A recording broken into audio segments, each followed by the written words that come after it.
Bonjour, aujourd'hui une vidéo pour vous donner mes conseils, mes astuces sur comment trouver de la bonne nourriture saine et de bonne qualité et gratuite. Alors, en numéro 1, si vous avez près de chez vous une boucherie bio, donc on a la chance en France que voilà, c'est courant, c'est un peu partout en France, on a des boucheries bio, il y a plein de marques différentes, il y a Bio C'est Bon dans le sud de la France, il y a Marcel et Fils, il y a L'Eau Vive, etc. Il y a sûrement d'autres endroits où vous pouvez trouver de la viande bio. Mais donc, allez chez votre boucher bio et vous lui demandez des os. Voilà, alors généralement, ils donnent les os. Dans certains endroits, notamment dans certains pays, ils ne les donnent pas et ils les vendent, mais en général, c'est très peu cher. Donc, pourquoi les os? Eh bien, tout simplement pour faire votre bouillon d'os ou pour faire votre bouillon de viande. En fait, le bouillon de viande, normalement, il faut plus que des os, il faut un peu de viande par-dessus. Mais en fait, quand vous demandez à votre boucher, il y a généralement toujours un peu de viande sur les os. Même si vous demandez que des os, il y aura toujours des bouts de viande qui seront accrochés aux os. Et donc, quand vous faites votre bouillon d'os, non seulement vous aurez la gélatine comme je le montre dans mes autres vidéos, mais ça extrait toute la viande en fait qui est accrochée aux os, qui n'a pas été enlevée par le boucher. Et l'air de rien, ça n'a pas l'air d'être grand-chose quand vous achetez vos os, hein, la quantité de viande sur les os.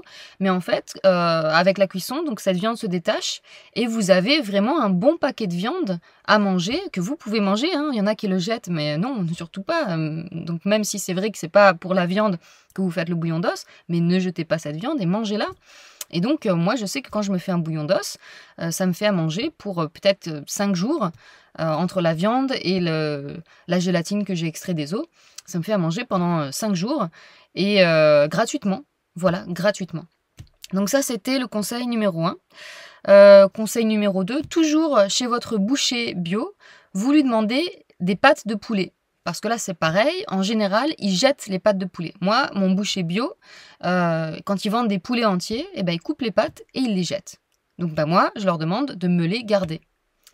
Et donc, s'ils sont gentils, ils me les gardent. Et c'est pareil, c'est gratuit. Et donc, avec les pâtes de poulet, pareil, vous pouvez faire du bouillon d'os ou du bouillon de viande, comme je le montre dans ma vidéo sur le bouillon de viande. Et sans faire forcément un bouillon de viande, vous pouvez simplement faire des soupes dans lesquelles vous mettez, vous faites cuire vos pâtes de poulet. Il n'y a pas besoin de les cuire très longtemps. Hein. Moi, dans le bouillon de viande, je vous montre que je cuis environ 5 heures. Mais vous pouvez cuire juste 1 heure ou 2, ou oui, juste 1 heure vos pâtes de poulet et les manger. Et c'est très bon. Alors, il faut juste passer l'appréhension parce que c'est vrai que nous, en France, on n'est pas habitués à manger ce genre de choses. Mais en Asie, ils en mangent souvent et pour eux, c'est vraiment quelque chose de super délicieux, quoi. Et c'est vrai que c'est super délicieux, c'est super gélatineux, c'est très bon à manger et c'est gratuit et c'est super sain parce que donc c'est plein de gélatine qui va réparer en plus votre intestin. Pareil pour les os dont j'ai parlé tout à l'heure. Non seulement c'est gratuit, c'est d'animaux en bonne santé puisque vous allez au magasin bio et en plus ça répare votre intestin donc il n'y a que du bénéfice, quoi. Troisième astuce, les têtes de poisson et les arêtes de poisson. Alors, si vous avez l'habitude d'aller chez un poissonnier, alors c'est vrai que malheureusement, j'ai l'impression qu'il y en a de moins en moins, en tout cas en France. Mais moi, quand j'étais au Mexique, par exemple, je sais plus quel jour, j'allais, il y avait un marché et il y avait le poissonnier et il avait toujours un espèce de seau ou je sais plus si c'était un récipient dans lequel il mettait les têtes de poisson et les arêtes. Hein. Quand il découpait des filets pour les gens, eh ben, il mettait les têtes de poisson et les arêtes dans ce récipient qu'ensuite il balançait. Et ben moi, je lui ai demandé de me le donner. Pourquoi? Pareil, pour faire du bouillon d'os, mais de poisson. Parce que c'est aussi possible hein, de faire du bouillon d'os à partir d'arêtes de poisson. C'est exactement le même principe que le bouillon d'os normal. Mais vous faites ça avec le poisson. Et donc, vous mettez les têtes de poisson et les arêtes de poisson. Et c'est pareil, c'est super gélatineux. C'est même encore plus gélatineux que le bouillon d'os à base de viande. Et en plus, vous avez tous les bénéfices du poisson, comme l'iode, par exemple. On est très déficient en iode. Et donc, encore une fois, c'est quelque chose de super bénéfique, super excellent pour votre santé, à condition évidemment que ce soit des poissons sauvages hein, et pas d'élevage, parce que les poissons d'élevage, c'est super toxique. Donc assurez-vous bien quand même de récupérer des têtes et des arêtes de poissons sauvages hein, et non pas d'élevage. En ce qui concerne les plantes, parce que là je vous ai parlé de la partie viande, de la partie protéine animale, mais en ce qui concerne les plantes, comment manger des légumes gratuits et super sains pour la santé? Eh bien tout simplement, apprenez quelques plantes sauvages et allez dans la nature. C'est gratuit et c'est super sain parce que il n'y a pas de pesticides qui les arrosent. Hein. Ils ne sont pas arrosés aux pesticides, aux herbicides et à tous ces produits chimiques. Donc il n'y a pas besoin d'être un expert sur les plantes sauvages. Apprenez-en. Franchement, si vous en apprenez une petite dizaine, c'est largement suffisant.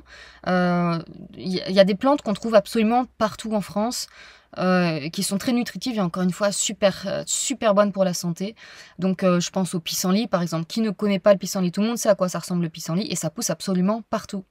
Il y a les orties. Tout le monde sait à quoi ça ressemble une ortie. Et puis si vous n'êtes pas sûr que c'est bien une ortie, bah, vous la touchez. Si ça pique, c'est une ortie. Donc les orties, c'est pareil, ça pousse de partout, dans les endroits un peu plus humides et un peu plus à l'ombre, et surtout sur les ruines, etc. Mais voilà, les orties, tout le monde sait à quoi ça ressemble. C'est super nutritif. J'en parle un peu dans une autre vidéo sur l'histamine. Dans ma vidéo sur l'histamine, je parle un petit peu des orties. Mais voilà, après, c'est connu que les orties sont riches en protéines, riches en vitamines, bon, tas de vitamines différentes, hein, provitamine A, vitamine C, etc. Vitamine K1, bien sûr, chlorophylle. Bref, donc l'ortie, vous pouvez apprendre à quoi ça ressemble le plantain. Ça, c'est pareil, c'est vraiment une des plantes de base qu'on trouve absolument partout, le plantain. Vous pouvez apprendre à reconnaître la bardane. Par exemple, c'est pareil, la bardane, bon, c'est pas absolument partout, ça c'est plutôt dans les endroits bien humides, c'est des grosses feuilles, vous pouvez cueillir les feuilles et les racines, c'est pareil d'ailleurs pour tous les autres que je viens de citer, les feuilles et les racines, et les fleurs même, et la bardane, ça a d'énormes feuilles que vous pouvez cuire comme des épinards, alors c'est un peu amer, donc il faut d'abord cuire dans une eau, puis jeter l'eau, puis ensuite le recuire, et là vous pouvez le manger. Enfin, il y a des tas de plantes. Dites-moi dans les commentaires si ça vous intéresse que je fasse une vidéo sur les plantes sauvages. Je sais qu'il y a plein de sites internet et de chaînes YouTube qui montrent ça, donc c'est pour ça que moi j'ai pas encore parlé de ça et j'ai pas encore fait de vidéo, mais c'est vrai que moi je suis super intéressée par ça. J'ai acheté la formation du chemin de la nature il y a 2 ans. Donc, et puis je suis régulièrement des formations pour apprendre les plantes. Donc, enfin voilà, dites-moi dans les commentaires si ça vous intéresse, que je vous montre un peu ça. Sinon, voilà, ne dites rien. Voilà, c'était principalement ce que je voulais dire. Après, en bonus, donc là qui n'est pas gratuit mais qui est très peu cher, à savoir, donc là je reviens dans la boucherie bio. Les organes sont en général très peu chers et donc les abats, et donc c'est quelque chose que je parle dont je parle dans d'autres vidéos. Les abats, c'est vraiment ce que vous devez prioriser dans votre alimentation. C'est bien plus riche en nutriments que les muscles et c'est généralement beaucoup moins cher. Alors pas toujours, il y a le foie de veau qui est généralement très cher, entre 40 et 50 € le kilo. Moi je parle toujours de la boucherie bio, hein. Ça, il faut absolument que ce soit bio, les organes, par contre. Hein, ne vous amusez pas à acheter des organes pas bio. Voilà, il y a le foie d'agneau qui est généralement beaucoup moins cher, qui est environ 14-15 € le kilo. Donc, c'est un des morceaux les moins chers de votre boucherie bio. Donc, autant en profiter. Encore une fois, le foie, c'est vraiment un vrai super aliment. Donc là, encore une fois, vous mangez un truc exceptionnel pour votre santé et en plus, vraiment pas cher. Et la dernière chose, c'est le foie de poulet. Hein, les foies de volaille, c'est en général très peu cher. Pareil, il faut que ce soit bio, pareil. Donc, dans votre boucherie bio, ils ont en général des boîtes de foie de volaille. Et c'est pareil, c'est excellent. Voilà, et j'ai encore une dernière astuce qui est peut-être l'une des meilleures, mais que je préfère pas dire en vidéo, en public, parce que voilà, ça doit rester quelque chose d'assez confidentiel, mais je vais le garder pour mes clients, voilà, parce que mes clients, ils ont choisi de me soutenir et de prendre leur santé au sérieux, alors voilà, je vais leur faire des petits bonus comme ça de temps en temps. Donc si vous êtes client, que vous regardez cette vidéo et que ça vous intéresse d'avoir encore une dernière astuce qui est une des meilleures pour avoir de la viande de super qualité gratuite, eh bien contactez-moi et puis on en parle. Voilà, et je vous dis tout. Eh bien voilà, j'espère que cette vidéo vous a plu. Dites-moi dans les commentaires. Et donc je vous vois dans la prochaine vidéo. Salut!